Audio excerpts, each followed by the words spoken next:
Komisi Penyiaran Indonesia Daerah Gorontalo sejak persiapan penerapan analog switch off atau ASO terus menjadi motor penggerak yang aktif mendorong semua stakeholder terkait hingga puncak ASO 2 November 2022.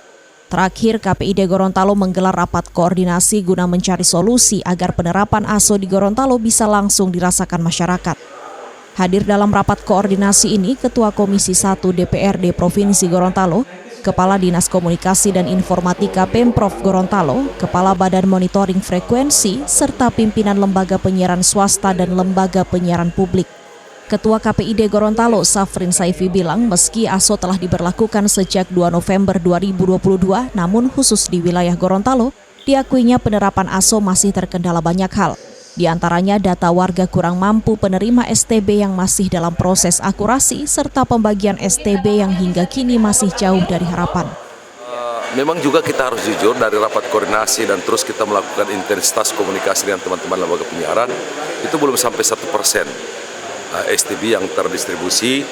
Di sisi lain karena kendala data P3KE yang belum sesempurna mungkin, kemudian juga kesiapan teman-teman lembaga penyiaran itu kurang lebih baru 120 unit yang terdistribusi. Mudah-mudahan kalau kita masih diberi ruang untuk terus melakukan penyempurnaan sampai dengan betul-betul dimatikannya atau kita sudah bermigrasi secara sempurna, secara final dari analog ke digital ini, mudah-mudahan kita akan menggenjot sampai dengan 2 bulan ke depan untuk bisa menyelesaikan persoalan ini.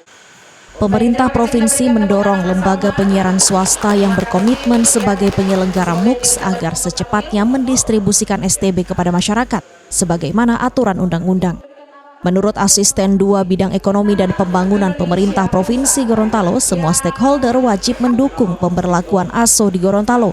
Jika pembagian STB lambat direalisasikan, maka akan berdampak terhadap warga kurang mampu dalam hal mendapatkan informasi melalui siaran televisi. Kalau bisa segera secepatnya STB tadi dialokasikan atau didistribusikan, ini PR pertama kita nampaknya gitu.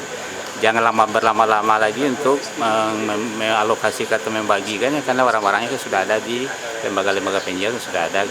Nah, kenapa harus lama-lama ditahan di sana gitu kan? Karena masyarakat kan sudah tertutup untuk menonton TV analog gitu kan. Nah, perlu perangkat namanya STB tadi sebagai decoder yang mereka tidak perlu membeli televisi baru lagi gitu kan. Kita tahu masyarakat Gorontalo kan masih 15% berada di tingkat angka kemiskinannya masih tinggi gitu. Diketahui hingga kini penyaluran STB bagi warga kurang mampu baru mencapai sekitar 1% dari total penerima sekitar 55.000 keluarga. Mamat Kaida, Kompas TV, Gorontalo.